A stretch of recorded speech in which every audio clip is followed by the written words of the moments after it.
علیہ وآلہ وسلم من صلی علیہ کل یوم 3 مرات وکل لیلۃ 3 مرات حبا وشوقا الی کان حقا علی اللہ ان یغفر له ذنوبہ تلک اللیلۃ وذلک اليوم۔ فرمان آخری نبی رسول ہاشمی صلی اللہ علیہ وسلم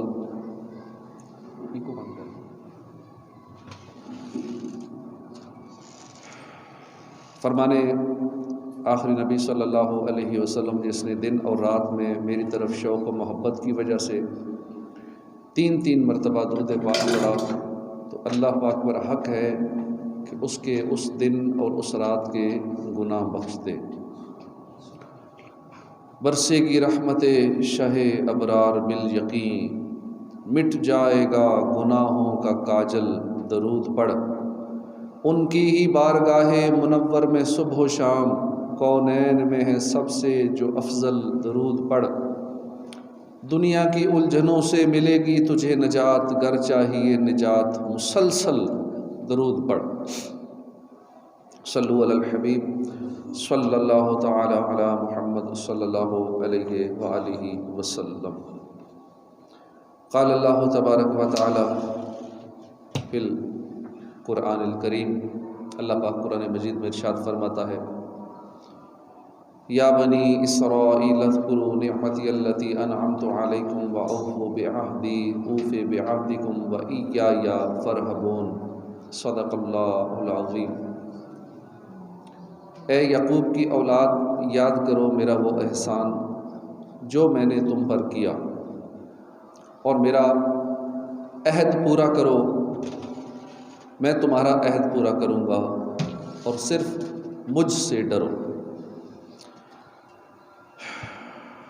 سورہ بقرہ کی آیت کریمہ جو ہم نے سنی، آیت نمبر 40 پہلا پارہ، حضرت یعقوب علیہ السلام کی اولاد کو مخاطب کیا جا رہا ہے۔ اس میں یعقوب علیہ السلام اللہ کے نبی ہیں، حضرت ابراہیم علیہ السلام کے پوتے ہیں، آپ کے 12 بیٹے تھے، اور یوسف علیہ السلام اور ان کے 11 بھائی، یہ آپ کے 12 بیٹے تھے۔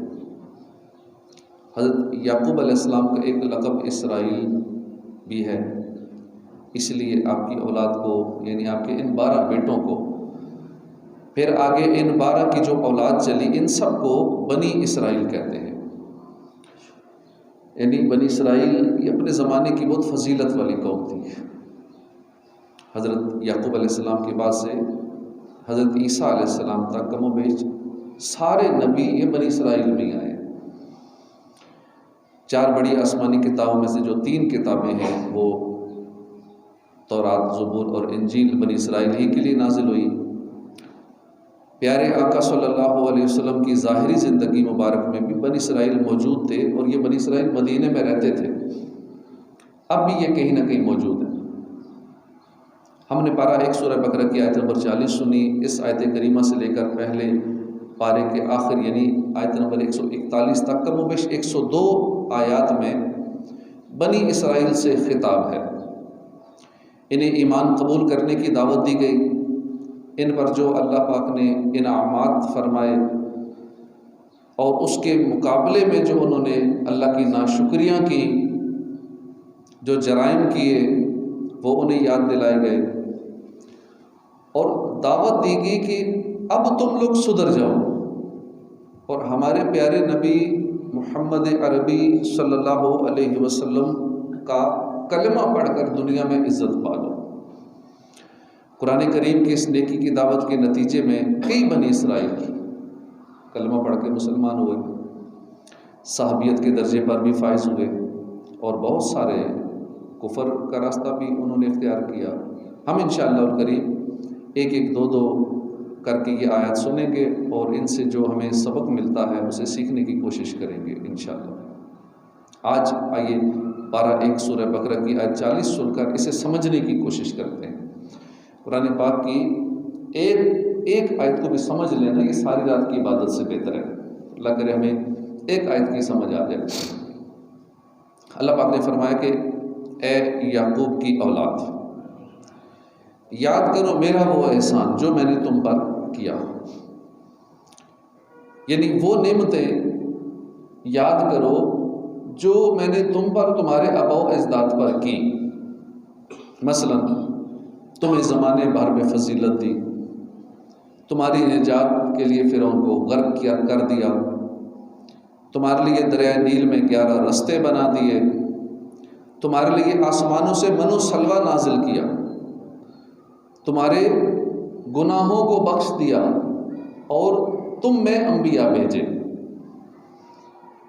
تمہارے لیے انبیاء بھیجے، کتابیں اتاری گئیں، تمہیں بادشاہتیں عطا ہوئیں، تمہیں عروج بخشا، تمہیں زمانے کا پیشوا بنایا وغیرہ، ہزارہا انعامات عطا کیے جو ساری انسانیت سے ہٹ کر خاص طور پر تم پر ہوئے، ان کو یاد کرو۔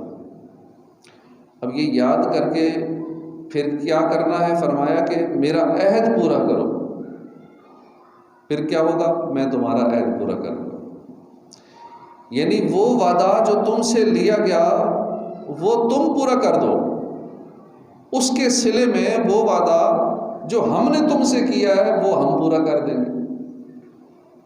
اب کون سا وعدہ ہے؟ اس عہد سے کیا مراد ہے؟ کون سا عہد مراد ہے؟ اس بارے میں مفسرین کے مختلف اقوال ہیں۔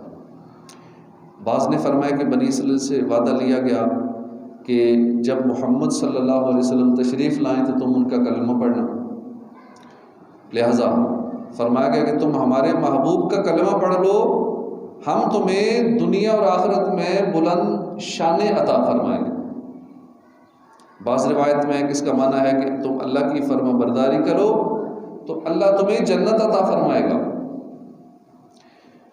اور فرمایا کہ صرف مجھ سے ڈرو، اور تم کو جو اپنی آمدنی بند ہونے کا ڈر ہے نا، اس ڈر کو دل سے نکال دو، صرف ہم سے خوف کرو۔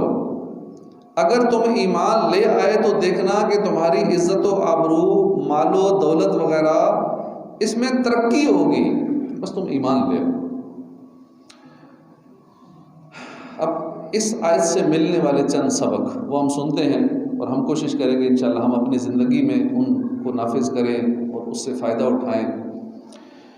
پہلا سبق یہ ہے کہ جب کسی کو سمجھانا ہو، کسی کو نیکی کی دعوت دینی ہو، کوئی اچھی بات بتانی ہو، تو خوبصورت الفاظ استعمال کرنے چاہیے۔ الفاظ کا چناؤ ذرا سوچ سمجھ کے کرنا چاہیے کسی کو سمجھانے میں۔ اب دیکھیے نا، ان غیر مسلموں کو اے بنی اسرائیل یا بنی اسرائیل کہہ کر مخاطب کیا گیا۔ علماء فرماتے ہیں کہ حضرت یعقوب علیہ السلام کے والد حضرت اسحاق علیہ السلام جو نبی تھے، ایک مرتبہ اب تنہائی میں تشریف لے گئے اور کمرے کے دروازے پر اپنے بیٹے حضرت یعقوب علیہ السلام کو کھڑا کر دیا، فرمایا کسی کو میرے پاس مت آنے دینا۔ یعقوب علیہ السلام دروازے پر ٹھہر گئے، اتنے میں ایک فرشتہ انسانی شکل میں آیا، آپ نے اسے روک دیا کہ اجازت نہیں اندر جانے کی۔ یعقوب علیہ السلام پہچان نہ سکے کہ فرشتہ ہے، چنانچہ آپ نے روک دیا اندر جانے سے۔ فرشتے نے ذرا اصرار کیا، یعقوب علیہ السلام نے مزید روکا۔ ان دونوں میں جب تکرار ہوئی تو کچھ آوازیں بلند ہوئیں، تو اسحاق علیہ السلام خود باہر تشریف لائے، فرمایا بیٹا یہ فرشتہ ہے، ان کو اندر آنے دو۔ فرشتہ اندر چلا گیا۔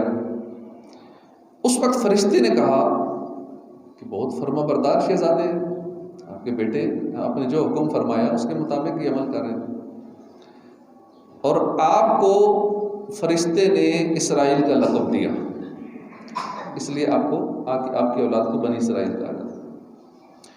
اسرائیل کا معنی ہے کہ اللہ کا فرما بردار بندہ، اس لیے ان غیر مسلموں کو اے بنی اسرائیل کہہ کر پکارا گیا، یعنی اے وہ لوگوں جن کے والد بہت فرما بردار تھے، تم بھی اپنے والد کے طریقے پر چلو اور تم بھی فرما بردار ہو جاؤ۔ یہ خوبصورت خطاب ہے، اس میں یہ سبق ہے کہ جب ہم نے کسی کو سمجھانا ہو تو پیارے انداز میں خوبصورت الفاظ کے ساتھ، الفاظ کی ترتیب بھی ذرا صحیح ہونی چاہیے، ترغیبی الفاظ کے ساتھ سمجھایا جائے ظاہر ہے جب ہم کسی کو کہیں گے سمجھانے سے پہلے کہ اے بے وقوف، اے گناہ گار کے بیٹے، تمہارا باپ ایسا تھا، یہ باتیں کر کے بات شروع کریں گے، سمجھانے کی کوشش کریں تو سنے گا ہی نہیں، اگلا بات پہلے ہی بگڑ جائے گی، سامنے والا سمجھے گا نہیں، ضدی ہو جائے گا الٹا۔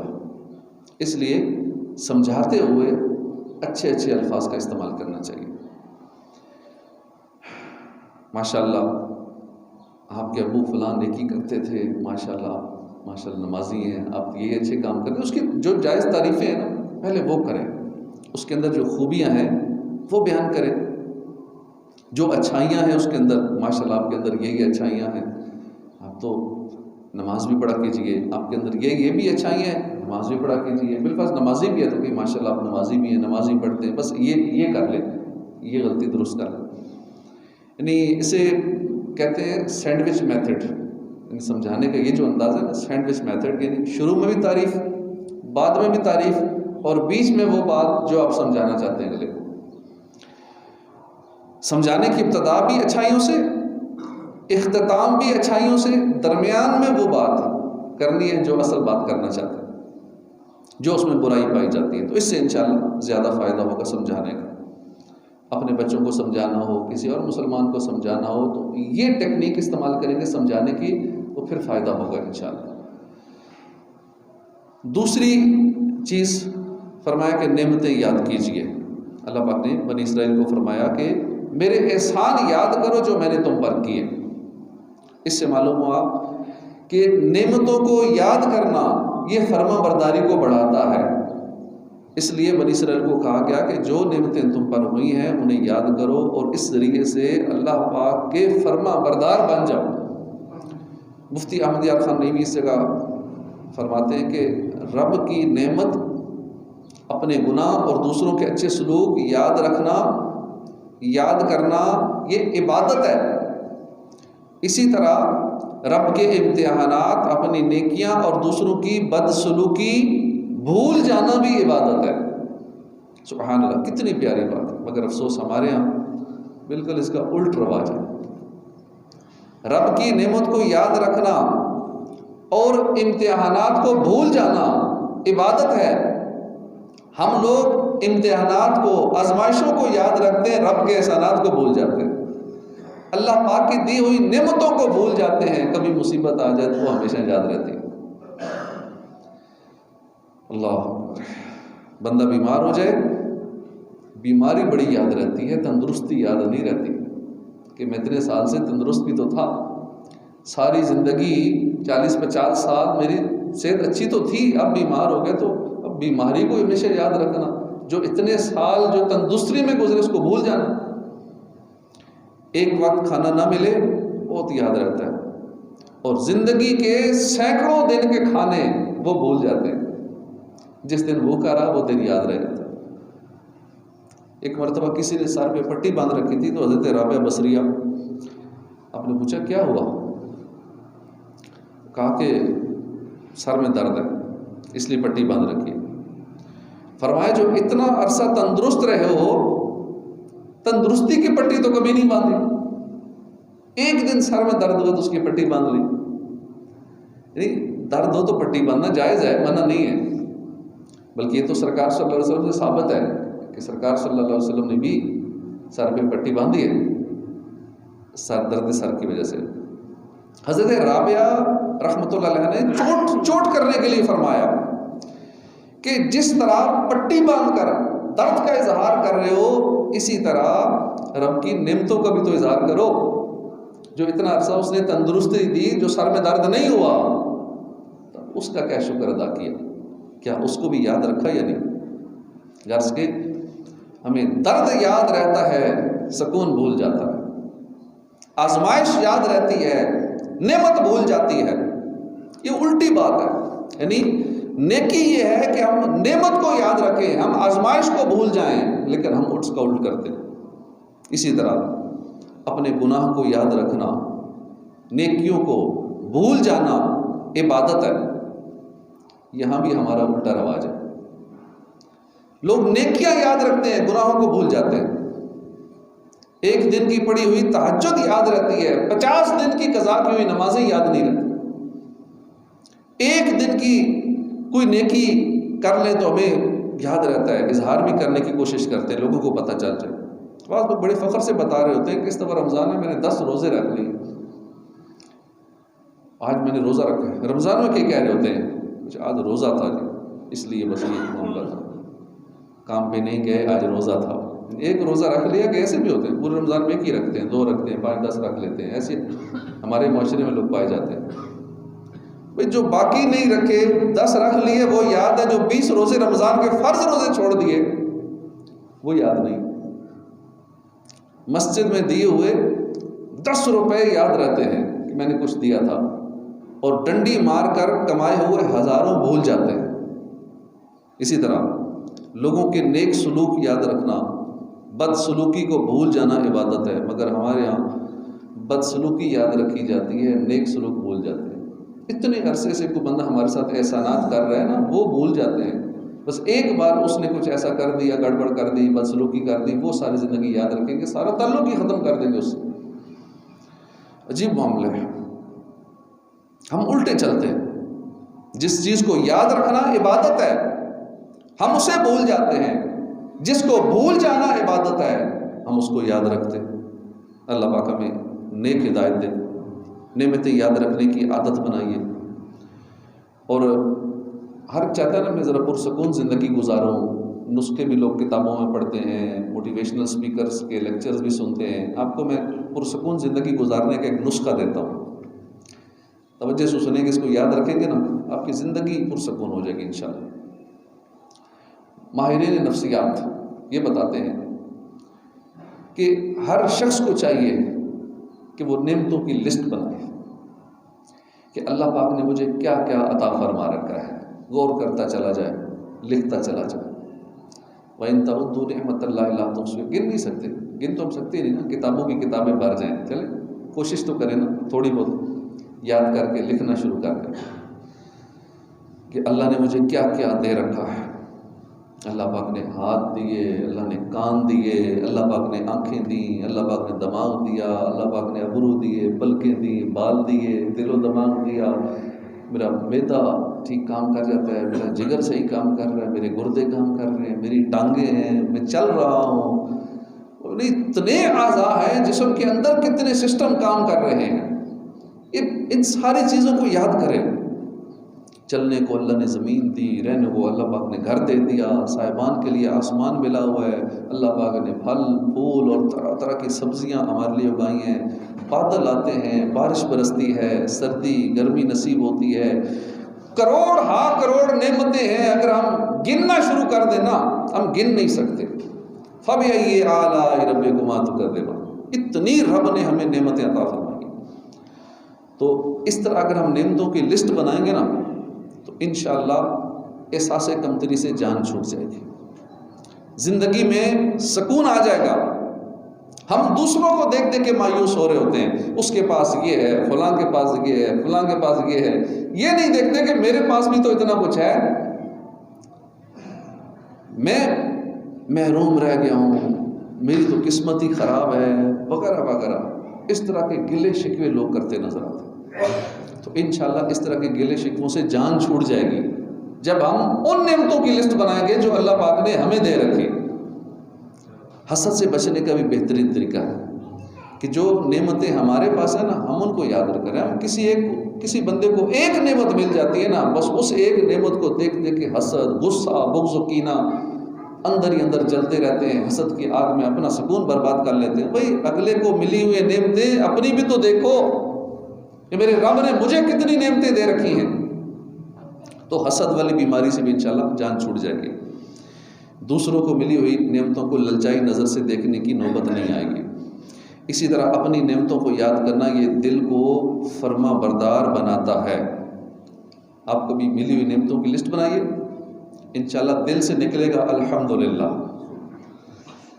دل میں اللہ کی محبت بڑھے گی۔ تجربہ کر کے دیکھ لیں کہ میرا اللہ اتنا مہربان ہے مجھ پہ، یہ بھی کرم مجھ پہ، یہ بھی کرم، یہ بھی نعمت عطا فرما رکھی ہے۔ کتنے ایسے ہیں دنیا میں جو مجھ سے ڈاؤن زندگی گزار رہے ہیں، لیکن اللہ کا مجھ پہ کتنا احسان ہے، تو الحمدللہ نکلے گا، اللہ کی محبت مزید بڑھے گی، اور انشاءاللہ پھر کسی دن نعمتوں کی لسٹ بنائیے، اس دن سجدہ کرے نا، اس سجدے کا لطف ہی الگ ہوگا۔ یار یہ بڑا اہم کام ہے جو ہمیں کرتے رہنا چاہیے، کبھی کبھی یہ لازمی کرنا چاہیے، بلکہ صبح اٹھ کر ہو سکے تو کہتے ہیں پورا دن اچھا گزرے، تو اس کے لیے بھی ماہرین نفسیات اور آج کل جو لوگ بتاتے ہیں کیا کرنا چاہیے، گریٹیچیوڈ کی کیفیت ہو، شکریہ والی کیفیت ہو، صبح صبح اٹھیں، اللہ کی نعمتوں کو یاد کریں۔ سب سے بڑی نعمت تو کہ اللہ نے دوبارہ موت کے بعد زندگی عطا فرما دی، تو دعا ہمیں سکھائی گئی حدیثوں میں، الحمدللہ الذی احیانا بعد ما اماتنا والیہ النشور۔ پہلے تو یہ بھی ایک شکر ہے، اور کہ اللہ نے مجھے دوبارہ نئی زندگی عطا فرما دی۔ روزانہ جب بھی سوئیں، جب سوئیں، دن کو سوئیں یا رات کو سوئیں، جب آنکھ کھولے کہ اللہ تو نے دوبارہ زندگی عطا فرما دی، اللہ کا شکر ادا کریں۔ اور پھر نعمتوں کی ایک لسٹ ہو سکے تو اپنے پاس رکھی ہونی چاہیے، اس کو دیکھ کے دیکھتے رہے، اللہ تو نے یہ بھی دیا، یہ بھی دیا، پورا دن اچھا گزرے گا۔ یہ تجربہ کر کے دیکھ لیں۔ تیسرا سبق ہمیں ملا کہ یہ جو قرآن پاک نے حکم دیا، عہد نبھائیے، جو آیت کریمہ ہم نے آج کا ہمارا موضوع ہے، سورہ بقرہ کی آیت نمبر 40۔ اللہ پاک نے فرمایا کہ میرا عہد پورا کرو، میں تمہارا عہد پورا کر دوں گا۔ یعنی اے بنی اسرائیل، تم میری فرما برداری کرو، میں تم سے راضی ہو جاؤں گا، اور پھر کیا کروں گا، تمہیں کیا نعمت، اس کے بدلے میں کیا عطا فرماؤں گے، میں تمہیں جنت میں داخلہ عطا فرماؤں گا۔ مثلا ہمیں نماز کا حکم دیا گیا، روزے فرض فرمائے گئے، حج زکوٰۃ کا حکم دیا گیا، عبادت و ریاضت کا حکم دیا گیا، سرکار کی سنتوں پر عمل کرنے کا درس دیا گیا، ماں باپ کی خدمت، پڑوسیوں سے نیک سلوک کرنے کا حکم ملا، رشتہ داروں سے اچھائی وغیرہ، نہیں سینکڑوں نیکیوں کا حکم اللہ اور اس کے محبوب نے ہمیں دیا۔ یہ سب کیا ہے؟ اللہ کے عہد ہیں۔ جو ہمیں احکام دیے گئے یہ اللہ کے عہد ہیں جو ہم نے پورے کرنے ہیں۔ فرمایا کہ یہ نبھائیے، ان عہدوں کو پورا کیجئے، کیا ہوگا؟ دنیا میں رزق، برکت، سکون، اطمینان، کامیابی، عروج، اور آخرت میں جنت میں داخلہ نصیب ہوگا۔ جب ہم اللہ کا کیا ہوا وعدہ پورا کریں گے، اللہ کے وعدے کو نبھائیں گے، تو اللہ پاک اپنا وعدہ نبھائے گا۔ دنیا میں بھی یہ سب کچھ عطا فرمائے گا۔ کیا ملے گا دنیا میں؟ رزق ملے گا، برکت ملے گی، اطمینان ملے گا، کامیابی ملے گی، سکون قلب ملے گا، اور مرنے کے بعد پھر جنت ملے گی۔ اور ہر ایک کو کیا چاہیے؟ دنیا میں بھی یہی چاہیے اور آخرت میں جنت چاہیے۔ کہتے ہیں کہ نیک شخص تھا، بہت غریب تھا، وہ نماز عشاء سے فارغ اور گھر آیا، دیکھا کہ بچے سو رہے ہیں، بیوی سے پوچھا کہ کیا بچوں نے عشاء کی نماز پڑھ لی؟ تو جب بولی کہ نہیں پڑھی، گھر میں کھانا نہیں تھا تو میں نے بیلا پھسلا کے ان کو سلا دیا، لہٰذا میں نے نماز کا نہیں کہا، میں نے بس سلا دیا کہ کھانا نہ مانگ لے بچے بھوک سے رو رہے تھے۔ وہ نیک شخص بولا کہ ان کو جگاؤ، ان سے عشاء کی نماز پڑھواؤ۔ اس نے کہا بچے بیچارے بھوکے ہیں، جاگیں گے تو پھر کھانا گھر میں ہے نہیں ہے، پھر کھانا مانگیں گے، پھر بھوک سے روئیں گے، سونے دو ان کو۔ شوہر نے جذبہ ایمانی سے کہا کہ میرا کام روٹی دینا نہیں ہے، میرا کام ان کو نماز پڑھوانا ہے، میں اپنا کام کروں گا، رزق کا ذمہ میرے رب نے لیے وہ کر دے گا، میں اپنا کام تو کروں جو میرے ذمہ ہے۔ یہ کیا کروں؟ اس نیک شخص نے بچوں کو جگایا، مصلی پر کھڑا کر دیا، ابھی بچے نماز پڑھ ہی رہے تھے کہ دروازے پہ دستک ہوئی، اور ایک شخص ایک بڑا تھال کھانوں کا لے کے کہا یہ لو جناب، دے کے چلا گیا۔ سبحان اللہ، یہ ہے توکل کی برکت۔ رزق کا ذمہ اللہ نے لیا ہے، اللہ ہمیں بھوکا نہیں رہنے دے گا، ہم مناسب طور پر حلال رزق کمائیں اور باقی معاملہ اللہ کے سپرد کر دیں۔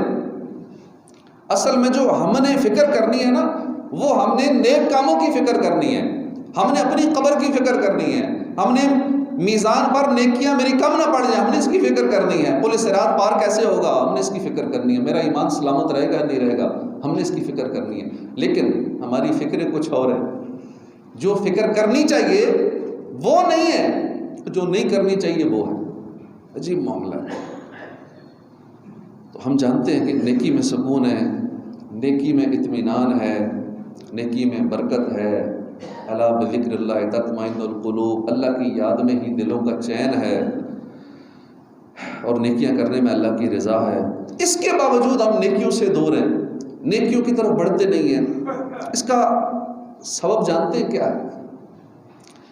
ہماری نظر میں دنیا کی اہمیت زیادہ ہے، اصل وجہ یہ، یعنی ہم لوگ دنیا کو پہلے آخرت کو بعد میں رکھتے ہیں ہر معاملے میں۔ مثلا کام پر لازمی جانا ہے نا، تو ٹائم مل گیا ٹھیک ہے نماز پڑھ لیں گے، ورنہ قضا کر ڈالیں گے معاذ اللہ۔ یعنی لوگ آخرت کے معاملے میں سمجھوتا کر لیتے ہیں، کمپرومائز کر لیتے ہیں، دنیا کے معاملے میں نہیں کرتے۔ دنیا کی بات ہو تو ہم آج اور ابھی تیار ہیں، آخرت کی بات ہو تو پھر ٹھیک ہے رمضان میں شروع کر دیں گے نماز، حج پہ جائیں گے، عمرے پہ جائیں گے، پھر کر لیں گے، پھر داڑھی رکھ لیں گے، پھر سنتوں پہ عمل کر لیں گے، نمازیں شروع کر دیں گے۔ تو یہ ہمارا رویہ ٹھیک نہیں ہے، یہ غلط ہے۔ اللہ پاک قرآن کریم میں فرماتا ہے نا، بلکہ تم دنیاوی زندگی کو ترجیح دیتے ہو اور آخرت بہتر اور آخرت باقی رہنے والی ہے۔ اس کا الٹ کرنا سیکھیے، آخرت کو پہلے اور دنیا کو بعد میں رکھنا شروع کیجئے، آپ کی زندگی سنور جائے گی۔ ہر معاملے میں ہم آخرت کو پہلے رکھیں گے، آخرت کو پریورٹی دیں گے، اس کو ترجیح دیں گے، سارے معاملات سیدھے ہوں گے۔ حدیث پاک کا خلاصہ ہے، اللہ پاک آخرت کے طلبگار کو دنیا تو عطا فرما دیتا ہے، مگر دنیا کے طلبگار کو آخرت نہیں عطا فرماتا۔ اس لیے ہمیں چاہیے کہ ہم آخرت کے طلبگار بن جائیں، دنیا جو قسمت ہوگی انشاءاللہ مل جائے گی۔ ایک بزرگ تھے، ان سے کسی نے پوچھا کہ علی جان آپ کے توبہ کا کیا سبب بنا کہ آپ اللہ کی عبادت کرنے لگ گئے، عبادت کی طرف آنے کا ذہن کیسے بنا؟ انہوں نے اپنا واقعہ بتایا کہ میں چکی چلاتا تھا، تو میں آٹا پیسنے کے لیے، رہائش میری گاؤں میں تھی اور جمعے کے لیے مجھے دور جانا پڑتا تھا، شہر میں جانا پڑتا تھا جامع مسجد میں۔ ایک مرتبہ جمعرات اور جمعے کی درمیانی رات تھی، میرے ساتھ عجیب معاملہ ہوا۔ میرا ایک کھیت تھا، اسے میں نے پانی لگانا تھا، چکی پر دانے بھی رکھے ہوئے تھے، دانے بھی پیسنے تھے، اور میں نے گدھا بھی رکھا ہوا تھا۔ اچانک گدھے نے رسی چھڑائی، گدھا بھاگ گیا، بڑی ٹینشن، گدھا بھاگ گیا، ادھر سے دانے بھی ہیں، کھیتوں میں پانی بھی لگانا ہے، کروں کیا؟ اکیلا ہوں، بڑا پریشان، کھیت کو پانی لگاؤں، ادھر سے گدھے کو کون پکڑے گا، چکی میں دانے کون پیسے گا، دانے پیستا ہوں تو ادھر سے گدھا بھاگا ہوا، اسے کون لائے گا، کھیتوں کا پانی رہ جائے گا، یعنی ایک کام کرتا ہوں تو دو کاموں کا نقصان ہوگا، اب کروں کیا؟ کہتے ہیں آخر میں نے سوچا کہ سارے کاموں کو چھوڑو، جمعے کی تیاری کرو، جس کام کے لیے جانا ہے نا پہلے وہ کام کرو، کیونکہ دو کاموں کا نقصان تو ہونا ہی ہونا ہے، تو ٹھیک ہے تینوں کا کرو اور جمعے کی نماز ادا کرو۔ کہتے کہ میں جمعے کے لیے چلا گیا، جب نماز ادا کر کے میں واپس آ رہا تھا تو میں نے دیکھا میرے کھیت کے پاس سے جب میں گزرا کہ میرے کھیت میں پانی لگا ہوا ہے، تو جب بڑی حیرانی ہوئی مجھے، کسی سے پوچھا تو انہوں نے بتایا کہ میں نے پوچھا کس نے پانی لگایا؟ کہنے والے نے کہا کہ تمہارا پڑوسی وہ اندھیرے میں آیا، سویا ہوا تھا، اٹھا، سمجھ نہیں لگی، اس نے غلطی سے تمہارے کھیت کو پانی لگا دیا، بعد میں جب ہوش ہے اس نے کہا یہ تو کسی کا کھیت ہے، پھر اس نے اپنے کھیت کو، یعنی تمہارے کھیت کو بھی پانی لگ گیا اور اس نے اپنے کھیت کو بعد میں پانی لگا دیا۔ پھر کہتے جی میں جب اپنے گھر پہنچا، میں نے دروازہ کھولا، میرا گدھا گھر میں بندھا ہوا، گھر والی سے پوچھے یہ گدھا کہاں سے کیسے آیا واپس؟ انہوں نے کہا جی کہیں نکلا ہوا جام ہی تھا، گھوم رہا تھا، شیر پیچھے لگا، دوڑتا سیدھا گھر آ گیا، میں نے باندھ دی۔ کہتا میں پھر چکی پہ گیا، وہاں دیکھا تو دانے پیسے ہوئے، میں نے وہاں جو تھا اس سے پوچھا یہ کیا معاملہ؟ اس نے کہا جو بندہ بڑا پڑوسی تھا اس نے اپنے دانے پیسنے غلطی سے ہمارے پیس دیے اور اس کے بعد اس نے اپنے پیس دیے۔ تو کہتے ہیں جمعے کی برکت سے، یعنی میں نے آخرت کے معاملے کو ترجیح دی تو میرے تینوں کام ہو گئے، ورنہ میرا دو کاموں کا نقصان ہو رہا تھا، ایک کام کرتا دو کاموں کا نقصان ہوتا۔ تو اس کے بعد میں نے پھر پکی سچی توبہ کی اور میری زندگی میں ایک ٹرن آیا، میری زندگی میں چینج آ گئی اور میں نے اللہ کی عبادت شروع کر دی۔ یہ میرا واقعہ ہے میرے بدلنے کا۔ تو اللہ پاک ہمیں بھی توفیق عطا فرمائے۔ کیوں کر نہ میرے کام بنے غیب سے حسن، بندہ بھی ہوں تو کیسے بڑے کار ساز کا۔ تو غیب سے کام بنتے ہیں، جو بندہ اللہ کا ہو جاتا ہے، اللہ کی عبادت میں لگ جاتا ہے، آخرت کی فکر کرتا ہے، اس کے لیے کوشش کرتا ہے، تو اللہ پاک اس کے لیے آسانیاں فرما دیتا ہے، دنیا میں بھی آخرت میں بھی۔ اور یہ حقیقت ہے، ہم آخرت کو دنیا پر ترجیح دینا شروع کر دیں، انشاءاللہ ہمارے وہ کام جو ہمارے کام برسوں سے اٹکے ہوئے ہیں، وہ مسئلے حل نہیں ہو رہے، سینکڑوں خواہشیں ہیں پوری نہیں ہو رہی، 20 خواب ہم سجائے بیٹھے ہیں پورے نہیں ہو رہے، یہ کرنا ہے وہ کرنا ہے۔ ہم آخرت کے طلبگار بن جائیں۔ اب دیکھیے گا اللہ پاک غیب سے سامان پیدا فرما دے گا، ہماری مدد فرمائے گا، دنیا بھی سنور جائے گی، بند دروازے بھی کھول جائیں گے، ادھورے خواب بھی پورے ہو جائیں گے، آخرت بھی سنور جائے گی۔ تو خلاصہ بیان یہ ہوا کہ اللہ پاک نے جو بنی اسرائیل سے فرمایا کہ اے یعقوب کی اولاد، یاد کرو میرا وہ احسان جو میں نے تم پر کیا، میرا عہد پورا کرو، میں اپنا عہد پورا کروں گا۔ تو اس میں ہمارے لیے جو سبق تھے وہ ہم نے سنا کہ ہم نے جب کسی کو سمجھانا ہو تو ہم ذرا اچھے الفاظ میں، الفاظ کا چناؤ، پیارے پیارے الفاظ، نرمی کے ساتھ طریقے سے سمجھانا چاہیے، جس طرح قرآن پاک میں اللہ پاک نے بنی اسرائیل کو مخاطب کیا بڑے پیارے انداز میں، حالانکہ اللہ کے نافرمان ہیں، کافر ہیں، لیکن اللہ پاک نے کتنے پیارے انداز میں ان کو مخاطب کر کے سمجھایا۔ دوسرا سبق یہ ملا کہ اللہ کی نعمتوں کو یاد کرتے رہنا چاہیے، اور ہو سکے تو نعمتوں کی ہمیں لسٹ بنانی چاہیے۔ انشاءاللہ بہت سارے نفسیاتی مسائل سے نجات ملے گی، زندگی کی بہت ساری الجھنیں دور ہو جائیں گی، حل ہو جائیں گی، دل کو سکون ملے گا، اللہ نے چاہے تو دل میں اللہ کی محبت مزید بڑھے گی۔ تیسرا سبق یہ ملا کہ اللہ کے عہد کو نبھائیے، اللہ اور اس کے محبوب کے بتائے ہوئے کام ہم کریں تو اللہ پاک اپنا عہد نبھائے گا، جیسے کہ اس نے فرمایا کہ تم میرا عہد نبھاؤ میں تمہارا عہد نبھاؤں گا، یعنی میں تمہیں دنیا میں بھی سکون والی زندگی عطا فرماؤں گا، آخرت میں تمہیں جنت بھی عطا فرماؤں گا۔ تو اللہ میں عمل کی توفیق عطا فرمائے، آمین بجاہ نبی الامین صلی اللہ تعالیٰ علیہ وآلہ وسلم۔ کلام کی سماعت فرما لیں، یہ سوسائٹی کی MC کی طرف سے یہ اعلان ہے، تمام ممبران سوسائٹی کو مطلع کیا جاتا ہے کہ حالیہ بارشوں کی